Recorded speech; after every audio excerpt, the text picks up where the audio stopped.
Bienvenue à tous sur notre chaîne. Aujourd'hui, nous allons plonger dans l'histoire fascinante de la bataille de Moscou pendant la Seconde Guerre mondiale. Vous vous demandez peut-être comment Hitler a pu perdre la capitale de l'URSS? Eh bien, c'est une histoire remplie de rebondissements, de stratégie militaire et de ténacité. Dans cette vidéo, nous explorerons les raisons qui ont conduit à la défaite d'Hitler et à la victoire de l'Union soviétique. Ne manquez pas cette analyse approfondie de l'un des moments les plus critiques de la guerre. Alors, asseyez-vous, détendez-vous et plongeons dans l'histoire. Et n'oubliez pas de vous abonner à notre chaîne, de liker cette vidéo et de laisser vos commentaires. C'est grâce à votre soutien que nous pouvons continuer à produire du contenu de qualité. La bataille de Moscou, pourquoi Hitler a perdu la capitale de l'URSS? La bataille de Moscou, qui s'est déroulée entre octobre 1941 et janvier 1942, a été l'un des tournants décisifs de la Seconde Guerre mondiale. Elle a marqué la première grande défaite d'Adolf Hitler sur le front de l'Est et a joué un rôle crucial dans l'issue finale du conflit. Mais pourquoi Hitler a-t-il perdu la capitale de l'URSS? Quels facteurs ont contribué à cette défaite majeure pour l'Allemagne nazie? Tout d'abord, il est important de comprendre le contexte de l'époque. Au moment où Hitler a décidé d'envahir l'Union soviétique en juin 1941, il avait déjà conquis une grande partie de l'Europe occidentale. Fort de ses succès en Pologne, en France et dans les Balkans, il était convaincu que la conquête de l'URSS serait relativement facile. Cependant, il sous-estimait grandement la résistance et la détermination du peuple soviétique. Un facteur clé qui a contribué à la défaite allemande à Moscou est le climat russe impitoyable en hiver. Les troupes allemandes, mal préparées pour les conditions météorologiques extrêmes, ont été confrontées à des températures glaciales, à des chutes de neige abondantes et à des routes boueuses.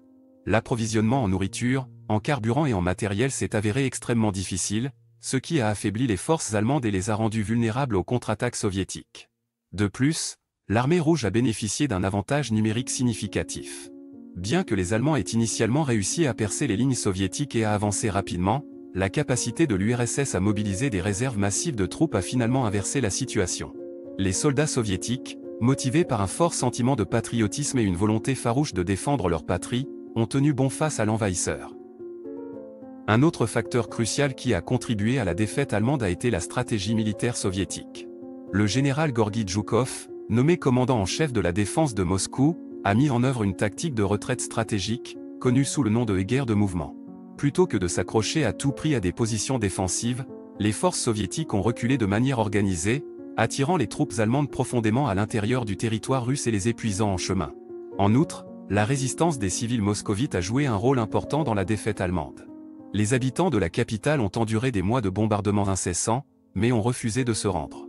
Ils ont apporté un soutien logistique aux troupes soviétiques, ont participé à la construction de fortifications et ont organisé des actions de guérilla. Leur courage et leur détermination ont contribué à maintenir le moral élevé des soldats soviétiques et à affaiblir l'envahisseur. Enfin, la contre-attaque soviétique surprise, lancée en décembre 1941, a été un tournant majeur dans la bataille de Moscou.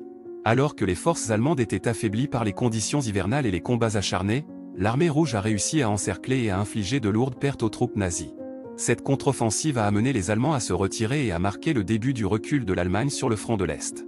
En conclusion, plusieurs facteurs ont contribué à la défaite d'Hitler dans la bataille de Moscou. Le climat russe hostile, l'avantage numérique de l'armée rouge, la stratégie militaire soviétique, la résistance des civils moscovites et la contre-attaque surprise ont tous joué un rôle crucial dans l'issue de cette bataille décisive.